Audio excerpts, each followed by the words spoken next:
Musah.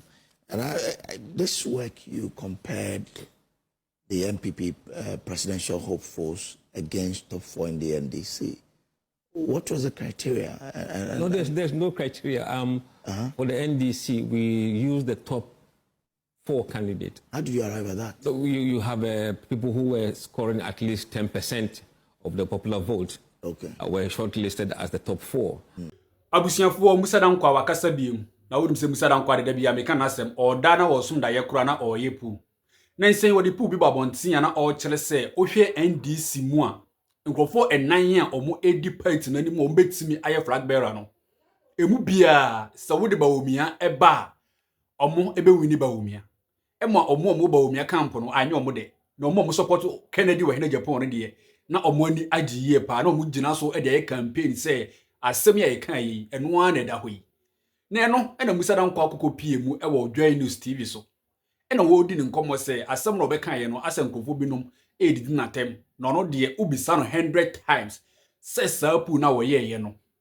Is still standing by it the same ena obeka because or share the goodwill of His Excellency John Dramani Mahama or what sisi ye any NPP amanyokuo no the way anima e kona wodi bawomia ejina ho a asienu nketia be win no Julius Debra be win no Ato Force be win no Haruna Idrisu be win no Nua Musah Danquah wadi nkomo ebekwa kotie ni video no na ye tie nsem a oka sanso na Nigel Gezi ono so be di nkomo e dia fa Honorable Kennedy ohene Japan ho e be asem e na Nigel oka nkofo binum so adidi nkomo yenkone nkotie Nigel Gezi ye wia me do mo video no so beto so na me de Musah Danquah de no so atoa so e dia ma na wo hwe video no nyina e wia ko comment section ho na kire wadwen se de Musah Danquah oka no wone no e ya adwen ana se wone no e nya adwen mesira wo enya tem didie yes ina Nigel Gezi so o say Kennedy ohene Japan wone no e wa asem bi eka yenti asem wa Nigel Gezi oka na ye wia ye beto so e de afo me da wase ye hwe video no emra ye koba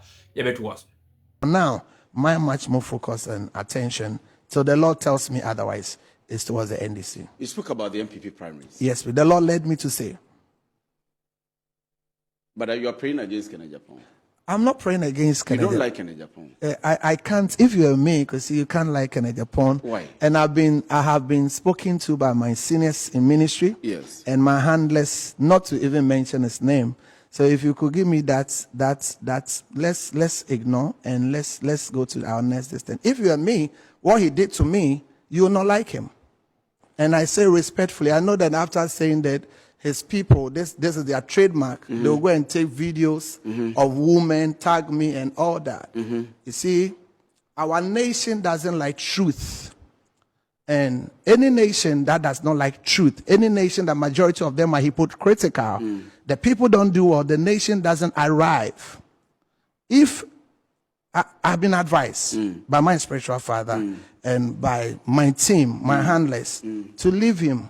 The Bible says in Galatians 6 verse 7, it says, whatsoever a man soweth, he shall reap. So with I don't want to even, if you appreciate, if you watch me 35, I didn't even, that wasn't how I was going to speak the mind of God on 31st. But I was impressed upon by my seniors and my handlers to leave you. The handlers know how you have been vilified. Yeah, how you were attacked. Yeah, and you know very well, Kwesi, permits me to call Kwesi on your show. Of course, I mean. Yeah, so if we love the nation of Ghana, nobody should allow somebody, a person like Kennedy Japan, closer to power. And anytime you mention his name, my adrenaline goes up. Because the damage he caused to the body of Christ. And the church are waiting for him. If there's a perfect will of God, the permissive will of God, if the MPP don't listen to the voice of God and they bring him, even 30% they will not get at the next post. Because the church is waiting. And there are things I'm privileged to that I will not say it now. Oh, if the MPP brings him, they will not get, and this is a prophecy. And again, I've been impressed upon to leave him. If I wanted to say the things I've seen about him, I will spoil their campaign. And you see, the wise thing I was expecting them to do is that they have hurt some of us. And the hurt is not just a small hurt. It is, and it is still a monumental hurt. I agree. That somebody must speak to them to maybe come to us and say sorry. to say that, oh, maybe we didn't know me, or you did not know me. If you know me, and you can't do that to me if you know me. That's, you don't know somebody, just put the person on TV and say the person is a murderer, the person drinks blood, the person has slept with all the women in Ghana. I get what I'm saying? Yes. He was unfair to some of us. He was unfair to some of us. And for me, I've been advised not to go there. So let's go to the next. Because if you allow me, But and you if have I want to you rebel, have seen in the spirit yeah, that if they take NPP takes Kenya Japan, yeah. they will not get 30% at the 2028 elections. But let me tell you the truth. Can Yes, I tell you the please, go truth? ahead. I mean, you The have- Lord opened my eyes. Yes. And not just today. I saw that if not for what Kennedy did to the church, he should have been the next flag bearer of MPP. But I saw lamentation. I saw pleadings. I saw sacrifice. I saw people speaking and working against him. And there's a perfect will of God and the permissive will of God. And the permissive will of God overruled the perfect will of God. You appreciate that when the three angels were going to Sodom and Gomorrah, Yes. the original intent and the purpose was to go and crash everything Sodom and Gomorrah. That was the perfect will of God. So Abraham started interceding and pleading. Then the perfect will of God became the permissive will of God. And if the other camp is to push a bit and do one or two directions, the perfect will of God will be turned into the permissive will of God. But again, if you ask me, do I have an interest there? I don't have any interest there. You don't have any interest? No, I don't have any interest there. But President Muhammad's own, I had a personal interest there. And I still have a personal interest there to make sure the little I can, in my little tiny corner, for his government to succeed, for Ghana to enjoy that. But the man has not been fair to us. If Baumia and his team come to you, Yeah. A lot of things have gone in. Previously, you could just stick your neck out and say that, yes, this person will lead.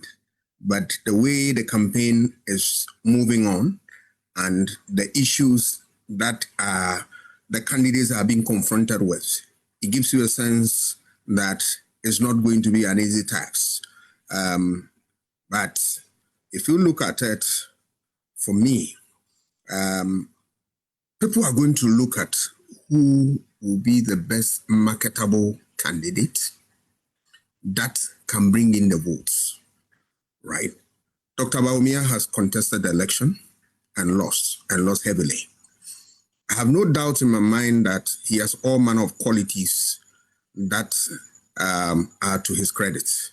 But that deficit of 1.7 million people who did not vote for him, what has he put in place to galvanize the support of those people who want to vote 2028? Look at Kwabena Japan. For me, and where I sit, I believe that he is the guy that, if the party believes sincerely, he's the guy that they should watch and give their votes. Because we look at the baggage that each carries because of the association with previous government. He doesn't have that. But he's somebody, I've been listening to his campaign with rapt attention and come out with what ideas, leadership qualities, and all that. But the voters, have they seen this? Is it a candidate that the voters they believe in? I believe, of course, is a candidate that the voters believe strongly that he has what it takes to lead the country. I believe the race really boils down to a contest between Dr. Baumia and the Honorable Kennedy Ejiofor, with Dr. Baumia really being in somewhat of a lead, at least for my reading of the way the election is going. And the only empirical evidence we have so far is the polls being conducted by Global Info Analytics, led by Mr. Musah Danquah. The most recent poll has Dr. Baumia a little below 50%, but with still a sizable lead ahead of Honorable Kennedy Ejiofor. I think the warning sign in that poll is the percentage of respondents who said they either wouldn't disclose or they are undecided. When you combine those two categories, it forms about 20-something% of the sample, right? So if you do a projection, you say to yourself that when people do not disclose who they want to vote for or are undecided, most of the time it is not a good sign for the incumbent. In this case, that would be Dr. Bawumia. But at the same time, if you look at the fact that he's only a few points below 48, it means that if in the general population of delegates who would end up casting a vote on January 31st, that 20-something% are up for grabs, you know that Honorable Kennedy Agyapong is not going to get all of that 20-something. And so the former vice president has a shorter hurdle to cross to get the 50, has a shorter hurdle to cross to secure the nomination than the Honorable Kennedy Agyapong. But it appears that the race has heated up, the race has intensified. If you are Dr. Bawumia, you want the race to be over by January 31st. Because again, when you look at the trends, you see some reduction in support as time has gone on. And then in the case of Honorable Kennedy Agyapong, you see that with time in the Global Info Analytics poll that his support has increased. And this work you compared the NPP presidential hopefuls against top 4 in the NDC. What was the criteria? No, there's no criteria. For the NDC, we use the top 4 candidates. How do you arrive at that? So you have people who were scoring at least 10% of the popular vote. Okay. Were shortlisted as the top 4. And that shortlist would change over time because even of making the top 10% would drop you. So that's what we did. And for the NPP, the same thing.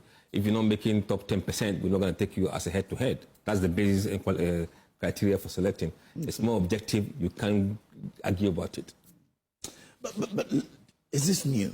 No. Or this is not new? It's not new. We've done that since 2022. No, I mean the recent one that we've been... No, it's quite new. It's for the December. It's for December 2025? Yes. Not September 2025? No, December 2025. Okay. All right. So take us through. Let's see. Look, I'm glad you've given me this opportunity to look at those data. We did head-to-head comparing the top 4 NDC candidates. At the time, they were Asirin Ketia, Julius Deborah, Haruna Idrisu, and Atufosin. And we asked voters if the 2028 elections were between these candidates and face-to-face with Dr. Mahmoud Bawumia as MPP candidate, who would they vote for? This is for the December one? For the December one. And then we said, assuming MPP elects Kennedy Agyapong, and he comes face-to-face with this NDC frontrunners, who would you vote for? So if you start with the NDC candidate against Bawumia, so first one is Honorable Haruna Idrisu against Bawumia.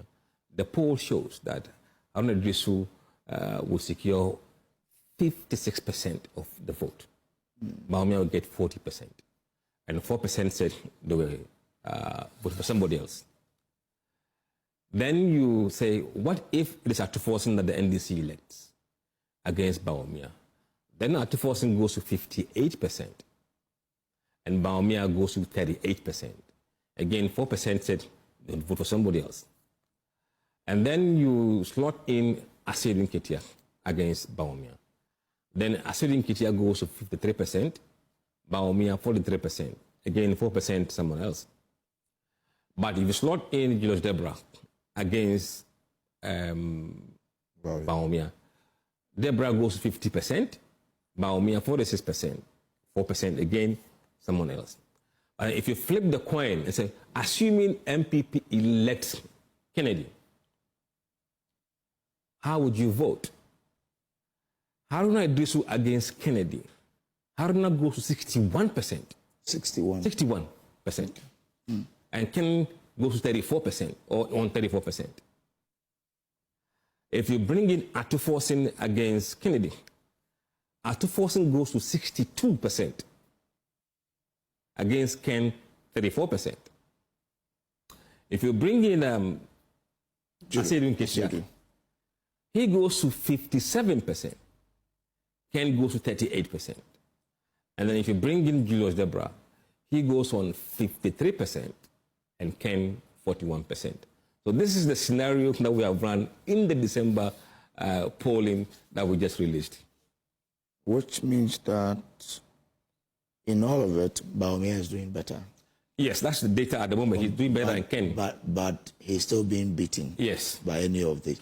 But then the question will be, what are the respondents, or what did the respondent consider to let them decide that? It's for them to go and find out. The poster should not be asked to go and do everything for them. Okay.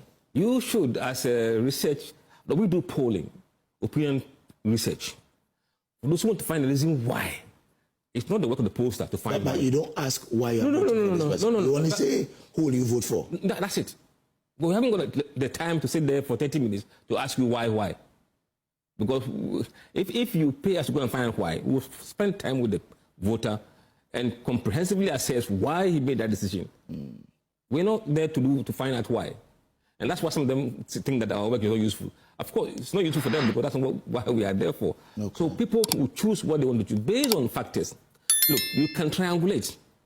You can find out what were their responses when it comes to the direction of the country. People who said right direction, who were they voting for? Those who say wrong direction, who are they voting for? You can use what we call cross-tabulation to see what could have influenced them to make the choices they are making. So there are ways we could do that, but it's not for us to do that for the politicians. Okay. But the fact is that, look, the political environment is very, very hostile at the moment to the NPP. Yeah, is that not influenced by the fact that they just left office, people were angry, and that the 1 year of Mahama has been That is why it is opinion poll. If it is held today, who would you vote for? What's the question? Okay. Not who would you vote for in 2028. So it means that it could change. Of course, it will change. We've done that since 2022, and we've seen numbers go up and down until we got to the elections time. So the track record of us taking that data is there. We did Alan versus Mahama, Bawumia versus Mahama, and Ken versus Mahama over time. So that data is there for us to reference to. All right. Okay. Thank you very much. This is not your game, right? Amena wasi akwa hwebi na ba na oje gezi wakasa ena nkrofo mo nso ekasa ye no yedomu nyina ase ena Musah Danquah wakasa ono de wasi wogina ba bia wogina sa nkrofo nan yomuwo NDC hu omumu bia ene Bawumia and I say Kennedy wa hene Japan ejina they are going to win. Naturally say probability say NDC be win the 2028 elections no eye high. Na set aside ya na sa betimi asia adenti na Bawumia any Kennedy wa hene Japan omo ha omo ho na omo say resources e campaign. But that is the beauty of politics. Yes, we wouldn't say bia betimi alusu kura was all fighting hard because until say the last ballot to be counted no ultimate ganchiro be say walusu. Yes, and we have a long way to go. We have about 3 years and Sunday ya tuaba. And within that 3 years, so nyuma bebre betimi asesa. E de Musah Danquah all canon. E betimi no credit, but nyuma so e betimi asesa. Me nyuma mefa wo ensia na me na wasesa ho bi de e de abawiye. Yakopo nhira na onka ho. Mesro so be hwe ho so yi. Unya unsubscribe ya na wa subscribe. Like video na share ma wonu bi no so onya bi enwe. Be do Yakopo so do. Mesro so be hwe ho so yi. See ya de makro. Bye bye.